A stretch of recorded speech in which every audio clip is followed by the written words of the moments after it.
Bokaro steel city से विस्थापितों ने प्रबंधन की वादा खिलाफी के विरोध में डीसी आवास का घेराव किया। पूर्व में चास एसडीएम की ओर से किए गए समझौते के तहत बोकारो स्टील प्रबंधन ने नियोजन नहीं किया।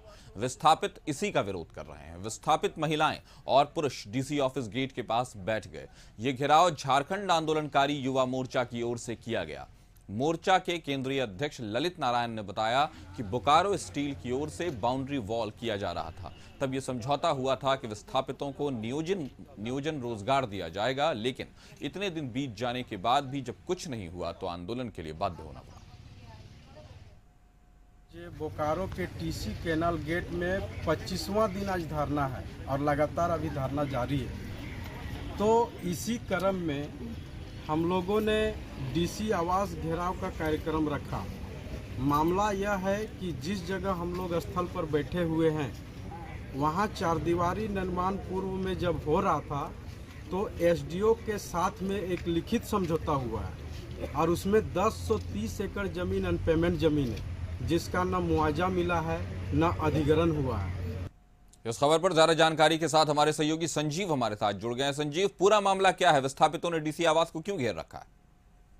देखिए काशिफ, मैं बताऊं कि बोकारो में लगातार विस्थापित अपनी मांगों को लेकर के जो है आंदोलनरत है, नियोजन की मांगों को लेकर के आंदोलन।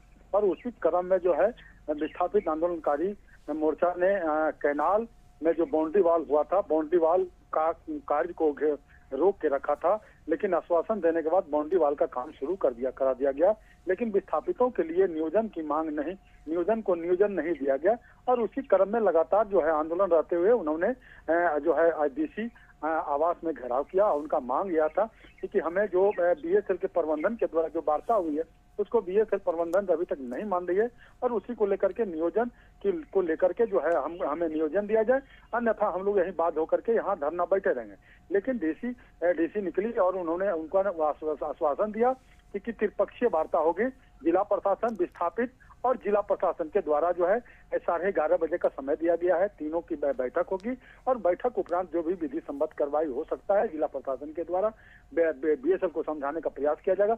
और तीनों की जब त्रिपक्षीय वार्ता होगी और वार्ता के बाद जो बातें खुल की आएगी वह सामने आने के बाद विस्थापित संतुष्ट हुए तो ठीक है, नहीं तो उनका आंदोलन जारी रहेगा। लेकिन अभी फिलहाल जो है डीसी आवास में जो गेट जाम किया गया था, जो धरना देकर बैठे हुए थे, उस आंदोलनकारी वहां से अपना वापस ले लिया है और अब वह इंतजार कर रहे हैं 11:30 बजे की बीएसएल के प्रबंधन और जिला प्रशासन के को मिला करके तीनों की वार्ता कराया जाए और वार्ता कराने के बाद जो भी बातें होगी वह सामने आएगा। जी काफी तो 11:30 बजे वार्ता है और उसके बाद जो भी फैसला लिया जाता है वो विस्थापितों को अगर जायज लगती है तो वो उसको मानेंगे, वरना उसके बाद भी उनका विरोध प्रदर्शन का एक तरह से कह सकते हैं पूरी तैयारी है। तो कहीं ना कहीं सरकार को और प्रशासन को इस पर सोचना होगा। हमारे साथ जुड़ने के लिए संजीव आपका शुक्रिया। खबर पर नजर बना रखें।